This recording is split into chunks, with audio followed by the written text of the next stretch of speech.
ගිහිලා ChatGPT එකෙන් අහුවා ලංකාවේ සංචාරක කර්මාන්තය සහ මාලදීවයේ සංචාරකයෝගේ පැමිණීම පහුගිය දින 50ට කොච්චරක් වුණාද කියලා. එතකොට ඒ ChatGPT එකෙන් හම්බුණු උත්තර ටික තමයි මම මෙතන මේ තියෙන්නේ. අර බලමු අපි කොච්චරද කොහොමද ඒක වෙලා තියෙන්නේ කියලා.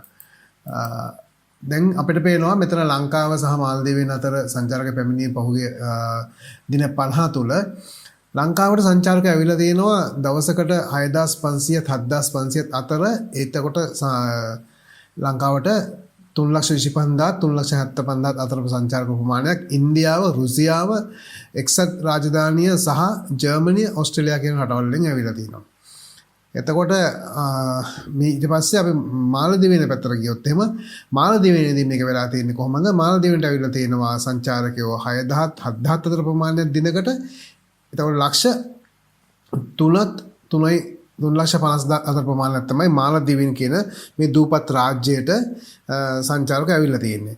අපි මෙතන තියෙන විශේෂත්වයක් තියෙනවා. බලන්න අපිට ඇවිල්ලා තියෙන සංචාරකයන්ට වඩා වෙනසක් තියෙනවා. එතන චීනෙන්, රුසියාවෙන් සහ එක්සත් රාජධානියෙන් තමයි එහෙට සංචාරක වැඩියෙන්ම ඇවිල්ලා තියෙන්නේ.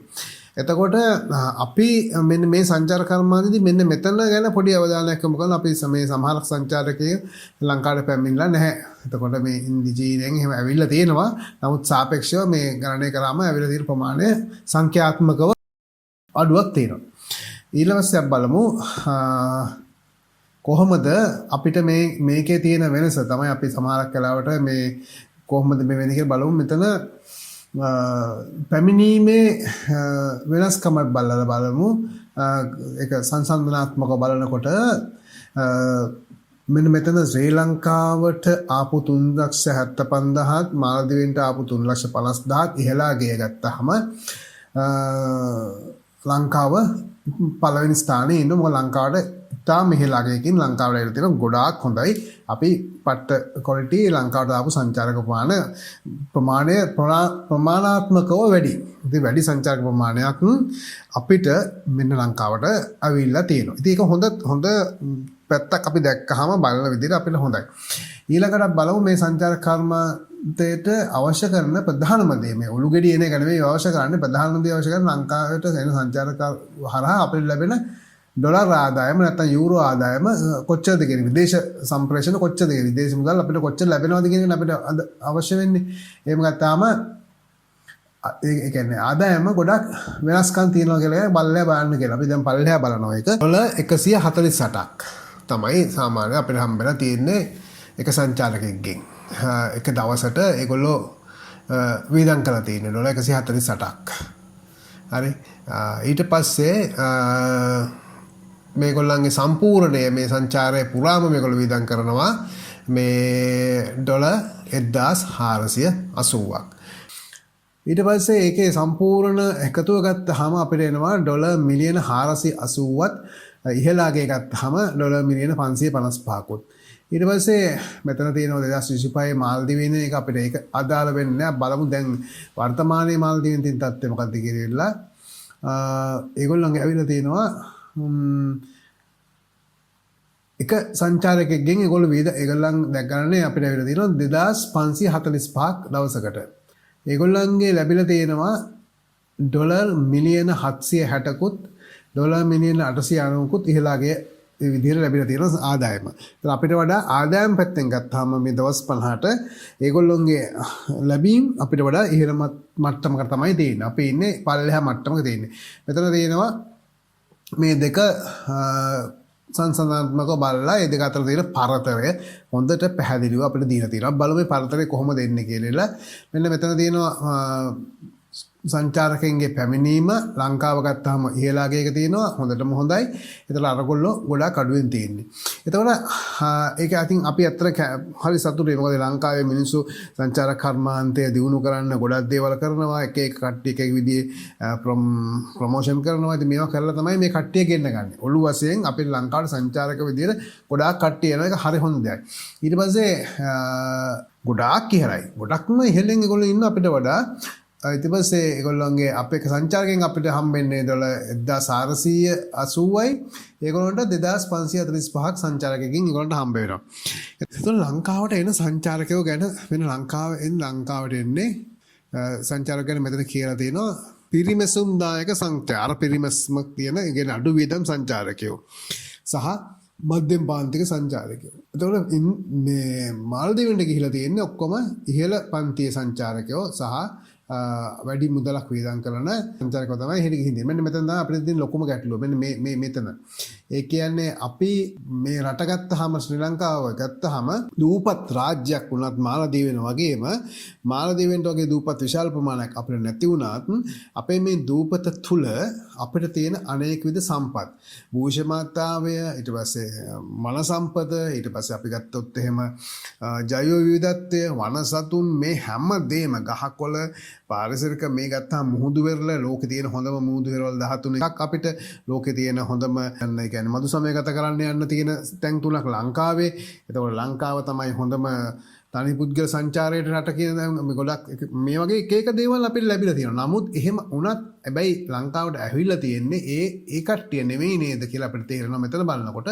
ලංකාවට ඇවිල්ලා තියෙන්නේ අඩු වියදම් සංචාරක. ඇත්තට මේ මම කියන එක නෙමෙයි දැනට අපි මේ රජයේ සහ ප්‍රසිද්ධ මාධ්‍යවල කියන දේ බලුවහම තියෙන්නේ මේ සංඛ්‍යාත්මකව පැමිණීමට සාපේක්ෂව අපේ ආදායම අඩුයි කියන එක. ඉතින් එතන අපිට මේ අඩු වියදම් සංචාරක වෙනවා නම් මෙලෝදියක් නැති මාලදිවයිනට මුහුදේ වෙරළේ විනෝදයේ සඳහා විතරක්ම යන්නේ ඉහළ පන්තියේ සංචාරක නම් අපිට ලොකු තැනක වැරදීමක් වෙලා තියෙනවා. ඒ කියන්නේ සාමාන්‍ය ගත්තොත් එහෙම අපිට හොඳ හිතන්න දෙයක් තියෙනවා මෙන්න මේ තුල අපි මොකද්ද කරගෙන තියෙන්නේ කියලා. හරි. මේ මම දන්න විදිහට ආසියාවේ කිසිම රටකට ඇවිල්ලා මේ තරම් අඩු කිලෝමීටර් ප්‍රමාණයකින් අඩු දින ගණනකින් මේ තියෙන සියලුම දේවල් මේ මුහුද කඳුකරය තේ වතු ඔය ඔක්කොම බලලා ඉවර කරන්න ආසියාවේ කිසිම රටක් නැහැ.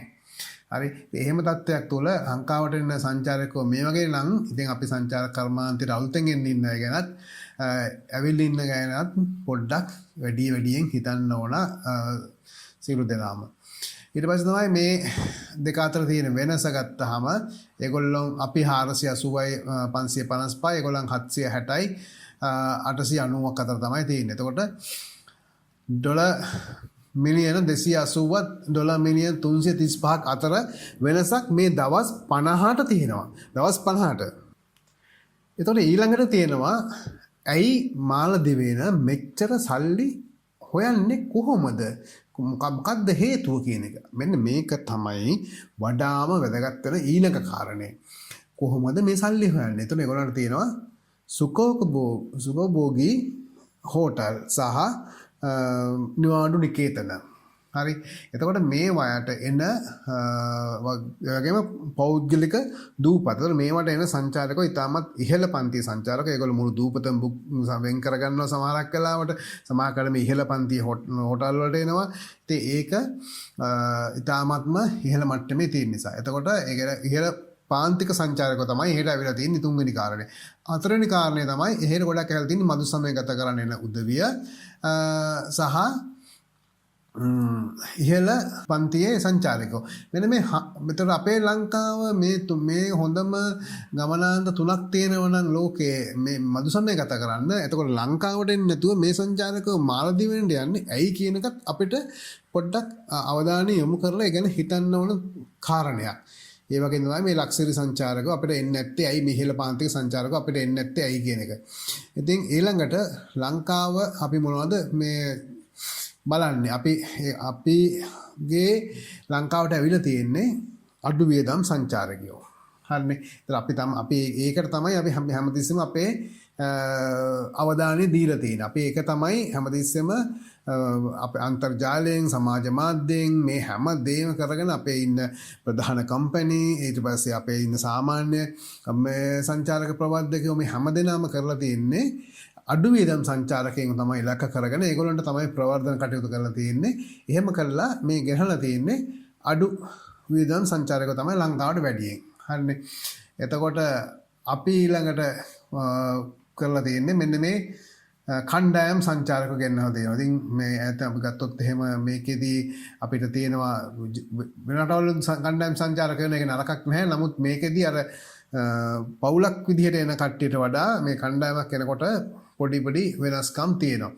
ඊළඟට තමයි මෙන්න මේක තමයි අවදානම தত্ত্বය. දැන් ගොඩක් ලංකාවේ කතා බහට ලක් වෙන දේ මෙන්න මේක.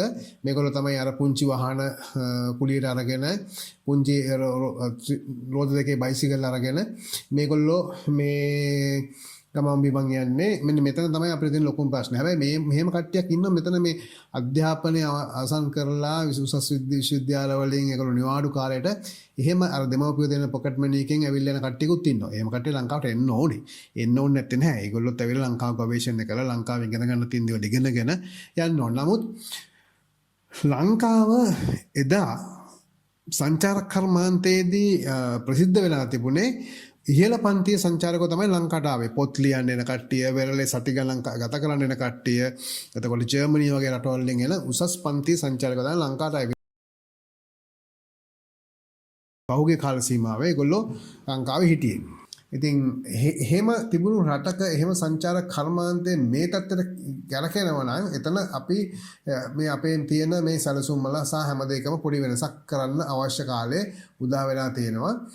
මොකද එදා ආපු ඒ ඉහළ පාන්තික සංචාරකෝ දැන් ලංකාවට එන එක අඩු වෙලා ඒගොල්ලෝ හැමතිස්සෙම හොයලා තියන්නේ නාලදීන වගේ රටකට යන්න තමයි. ඒකට හේතු ගොඩාක් තියෙනවා. ඉතින් මේ වීඩියෝ එක ඇතුලේ ඔක්කොම කියන්න බෑ.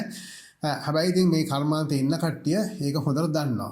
ආදායම වෙනස 72%. මේක තමයි විතර වැදගත්ම දේ. ඇවිල්ලා තියෙන්නේ ලංකාවට. වැඩිම සංචාරක පැමිණීම ලංකාව. එතකොට වැඩිම ආදායම මාල්දිවයින. එතකොට එක්කෙනකින් හම්බෙන උපරිම ආදායමත් ඒකත් මාල්දිවයින්ට. එතකොට ඉහළ පාන්තික සංචාරකයෝ ඒකත් මාල්දිවයින්ට. ඒක ලංකාවට ඇවිල්ලා තියෙනවා ඉස්සලා කිව්වාගේම මේ අඩු වීදම් සංචාරකයෝ තමයි ලංකාව ඇවිදවගෙන තියෙන්නේ.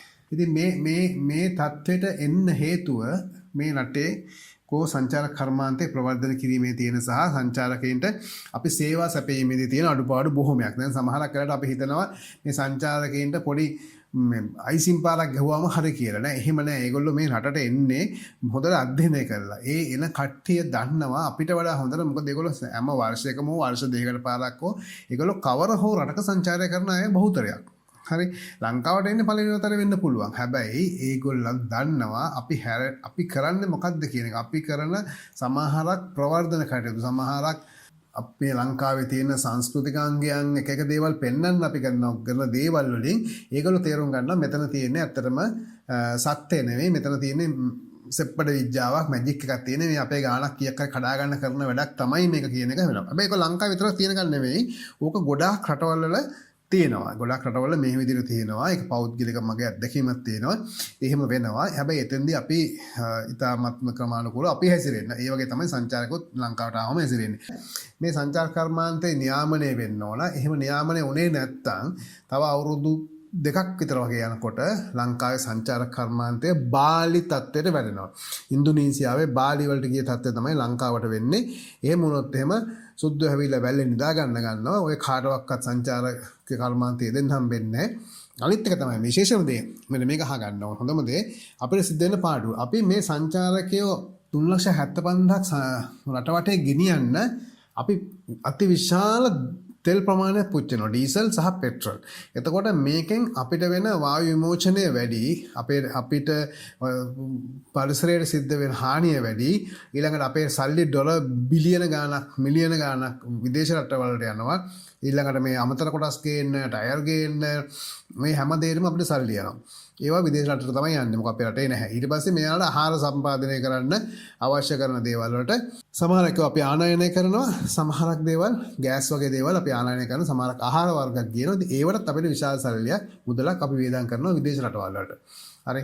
ඉතින් අපේ පරිසර පද්ධතියට හානි වෙනවා. සමහරක් කැලෑවල් වල සත්තු බලන්න යනකොට දැන් අත්‍තරම සත්තු නැහැ. සත්තු නෙවෙයි බලන්න වෙන්නේ. තියෙන වාහන ටික තමයි බලන්න වෙන්නේ. මොකද මිනිස්සු වැඩි. ඉතින් සංචාරකින්ට ඒ සේවා දෙන්න ඕන නිසා වාහන වැඩියෙන් ඒ කර්මාන්තයට යොදවනවා. ඒ දෙවුවම සත්තු බලන්න බෑ.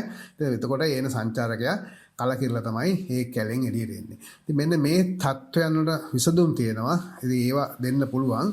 ඉතල බලලා කරේ නැත්නම් අනාගතයේදී අපේ රටේ පරිසරය විනාශ වෙනවා. අපේ ස්වභාව ධර්මයේ අපිට තියෙන හොඳ තැන් ටික නැති වෙලා යනවා. ඒ සමාලක් වෙන ඔය තනිපුත් සංචාරකයෝ තමන්ගේ හිතුමතේ ගිහිල්ලා කරන දේවල් එක්ක. ඉතින් ඒ හින්දා මේකෙන් අපිට වෙන අගතිය වැඩි. සෞඛ්‍යමය ගැටලු අපිට ඉදිරියට එන්න පුළුවන් වැඩි වශයෙන් වායු දූෂණය වෙලා. ඉතින් ඒ නිසා අඩු ආදායමක් හොයාගන්න අපි ලොකු වෙහෙසක් දරනවා නම් ඒක අපිට ලාභදායී කර්මාන්තයක් නොවේ. එහෙමනම් මේ ගැන හිතන්න මේ ඔක්කොම වෙන්නේ අපේ එක වරදක් නිසා අපේ ආකල්ප මේ වැරද්ද. අපි හැම දෙයකම ඉස්සරහට ගන්න අපේ ආකල්ප සහ අපේ සිතුම් පැතුම් අපේ පෞද්ගලික අවශ්‍යතාවයන් සහ අපේ තියෙන නරකම දේ තමයි ආගම, ජාතිය, කුලය සහ දේශපාලනය. මෙන්න මේ ටික ඉස්සරහට දාගෙන තමයි මේ හැම කර්මාන්තයක් කරන්න ගියාමම අපි හැම වෙලාවෙම මේවා බලනවා. ඉතින් මේ නිසා මේ යහපත් ආකල්ප නැත්තම් මිනිස්සු විදිහට හැදියාව නැත්තම් ශිෂ්‍ය සම්පන්න නැත්තම් මේ කර්මාන්තය කරන්න බෑ. මේ කර්මාන්තරින් අය බොහොම උගත් බුද්ධිමත් දැනුවත් තියෙන අය වෙන්න ඕන. උගත් බුද්ධිමත් කියලා මම කියේ මේ විශ්වවිද්‍යාලයේ කට්ටිය කියන එක නෙමෙයි මම මේ උගත් කියලා කිව්වේ. මේ දැනුම මේ සංචාරක කර්මාන්තරින රටක් ගැන, ඉතිහාසය ගැන, ගහකොළ ගැන, පොළොව සතාසූපාව ගැන මේ හැම දෙනා ගැනම හොඳ දැනුමක් තියෙන දැනුමෙන් සන්නද්ධ වෙච්ච බුද්ධිමත් පිරිසක් මේ කර්මාන්තරේ එන්න ඕන. මම මේ කියන්නේ ප්‍රවාහන සේවා සපයන ආයතන වල ඉන්න අය ගැන නෙමෙයි. හරි. ඒ නිසා සංචාර කර්මාන්තයේ ප්‍රවර්ධනය සහ අභිවෘද්ධිය සහ කඩා දැමීම මේ දෙකම ලාංකිකයෝ වෙන ඔබ අපේ අතේ තියෙන. ඒ ඉන්න කල්පනාවෙන් වැඩ කරමු.